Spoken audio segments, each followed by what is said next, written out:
Olá, eu sou o Dr. Ronaldo Fernando Dias, sou cirurgião do aparelho digestivo e hoje eu vou estar falando um pouco sobre doença do refluxo. É uma patologia hoje que é muito frequente no nosso consultório e que muitas vezes o paciente, nem o paciente e nem às vezes os outros médicos que não são da mesma especialidade acabam sabendo como que funciona o diagnóstico. Às vezes você pode ter refluxo e não saber. O refluxo é muito confundido, como o refluxo na criança, com regurgitação. Só que a gente sabe hoje que regurgitação, que é quando o conteúdo volta, assim como azia, que é quando quando a gente fala que o paciente tem aquela queimação, 60% a 70% é relacionado com o refluxo. Mas existem outros sintomas que também é presente na doença do refluxo. Então, o paciente pode ter uma tosse que não melhora, ele pode ter uma dor no peito, que já passou por uma avaliação cardiológica e que daí o cardiologista acaba encaminhando para a gente. O paciente pode ter uma alteração na dentina, ou seja, uma alteração dentária. Então, existem várias alterações que acontecem que está relacionado com o refluxo. E hoje, o que a gente sabe? Que o refluxo ele é ocasionado por um defeito funcional de uma válvula, né, que fica no esôfago. E essa válvula ela fica no finzinho do esôfago e começo do estômago. Antigamente era muito confundido que os médicos, né, a gente aprendia assim, que o paciente precisaria ter um defeito anatômico, que no caso era a hérnia de hiato, para ter refluxo. Hoje a gente sabe que não, que o principal problema é esse defeito funcional, né? É essa fraqueza nessa região. E hoje a gente sabe que o hábito do paciente também vai interferir bastante.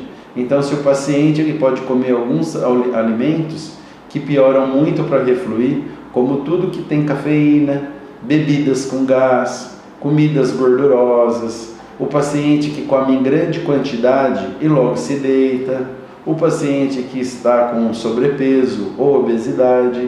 Então esses fatores é o que acaba piorando, né? E para hoje, para fazer o tratamento, é relacionado com essa mudança do comportamento. A primeira coisa quando chega no consultório que a gente vai estar falando para o paciente é o que ele tem de alteração do comportamento relacionado com a alimentação para ele tentar melhorar, e depois nós vamos estar fazendo os exames para diagnóstico. Quais são os exames hoje que a gente faz? O exame básico, o exame arroz com feijão, vamos dizer assim, seria a endoscopia digestiva.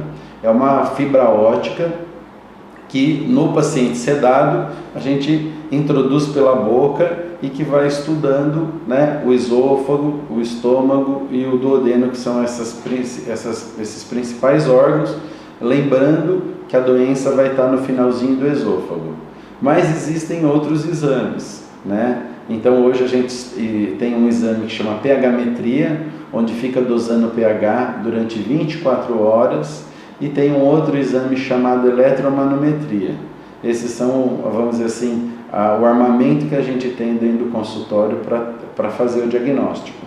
E feito o diagnóstico, vai ser tratamento clínico, que é medicamento, e naqueles casos que não responde ao tratamento clínico, né, depois de um segmento, lembrando que a gente vai orientar para o paciente ter essa mudança comportamental, a gente vai oferecer o tratamento cirúrgico, que seria a cirurgia propriamente dita. A doença do refluxo tem risco, tá? Então, assim, quando volta ácido demais, ele vai causando algumas inflamações, onde a maior preocupação da gente hoje é desenvolver o esôfago de Barrett, que é considerado uma doença crônica, que ela é pré-neoplásica, ou seja, é uma lesão, esse esôfago de Barrett, que pode se transformar num câncer de esôfago. Então hoje tem risco, por isso que precisa, tendo sintomas, procurar, não só tendo sintomas, procurar um médico. Lógico que o paciente acaba procurando médico quando tem sintomas, mas às vezes o paciente tem um sintoma leve que não é nada e que a doença está avançada.